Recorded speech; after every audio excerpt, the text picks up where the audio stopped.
Hello students, welcome to the PNT coaching classes learn easily and smartly. तो आज हम पढ़ने वाले एक नया कंसेप्ट जो कि है डोबेराइनर्स ट्रायड्स। ओके, तो बेसिकली स्टूडेंट्स यहाँ पे हुआ क्या था, एक साइंटिस्ट आए जिनका नाम था डोबेराइनर एंड उन्होंने इस पीरियडिक क्लासिफिकेशन ऑफ एलिमेंट्स के लिए एक लॉ दे दिए जिसका नाम पड़ा डोबेराइनर्स ट्रायड लॉ एंड उन्होंने इस लॉ को दिए थे इन द ईयर ऑफ 1829 में।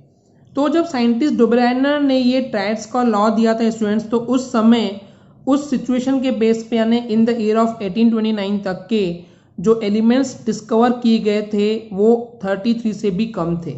ओके, एंड उस समय डोबेराइनर साइंटिस्ट ने एक ट्रायड्स के रूप में एक कोशिश की थी इन एलिमेंट्स के क्लासिफिकेशन के लिए।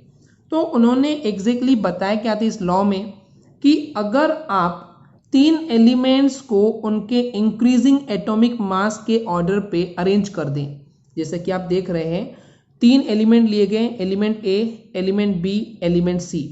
ओके, इस एलिमेंट ए का एटॉमिक मास जो है कम है, उससे ज़्यादा बी है एंड उससे ज़्यादा एटॉमिक मास जो है इस एलिमेंट सी का है। तो इस तरीके से इंक्रीजिंग ऑर्डर पे अरेंज किए गए एलिमेंट्स को।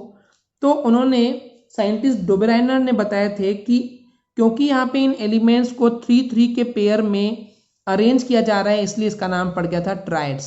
ओके, तो ट्रायड क्यों है समझ में आ गया, TRI, ट्राई मीन्स तीन।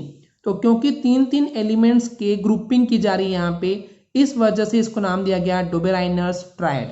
ओके, तो डोबेराइनर ने एक्सप्लेन क्या किया था, अगर हम तीन सक्सेसिव एलिमेंट्स को उनके इंक्रीजिंग एटॉमिक मास के बेसिस पे अगर अरेंज कर दे तो उस केस में जो सबसे पहला एलिमेंट आ रहा है उस ट्रायड में एंड जो सबसे लास्ट एलिमेंट आ रहा है उस ट्रायड में, उन दोनों नंबर को पकड़ के अगर हम एवरेज मास निकाल लें या फिर मीन मास निकाल लें, तो वो जो मीन मास है कैसे निकालेंगे, A प्लस सी यानी कि एटॉमिक मास हो गए अपॉन 2।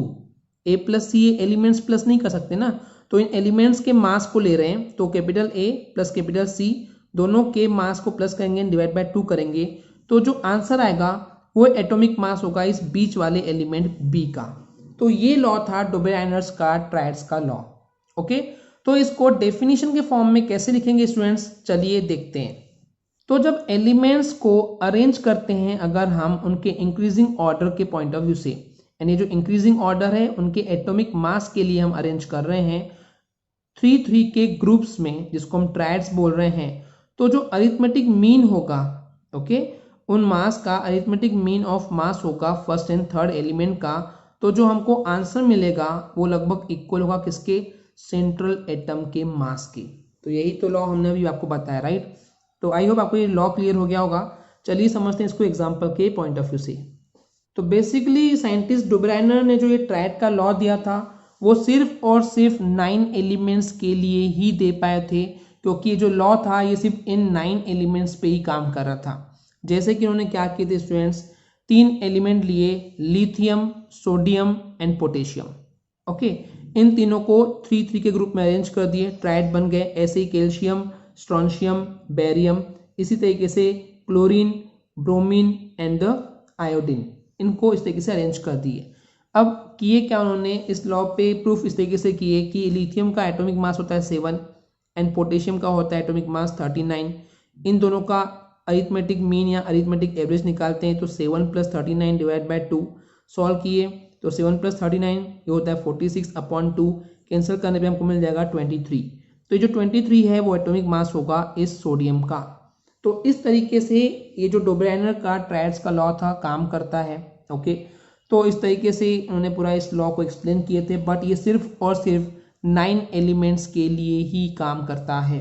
ओके स्टूडेंट्स, इतना क्लियर है। तो यही इन डोबेराइनर के ट्रायड की लिमिटेशन बन गई, क्योंकि ये जो लॉ था वो सारे एलिमेंट्स पे काम नहीं कर रहा था, वो सिर्फ और सिर्फ 3 ट्रायड पे काम कर रहा था। 3 ट्रायड यानी कि उन्होंने सिर्फ 3 ट्रायड ही बना के दिए, यानी कि इन 9 एलिमेंट्स के लिए ही सिर्फ ये काम करता है, इसके पहले और इसके बाद आने वाले एलिमेंट्स पे काम नहीं कर रहा था। इस वजह से ये जो डोबेराइनर का ट्रायड्स था वो बेसिकली फेल हो जाता है।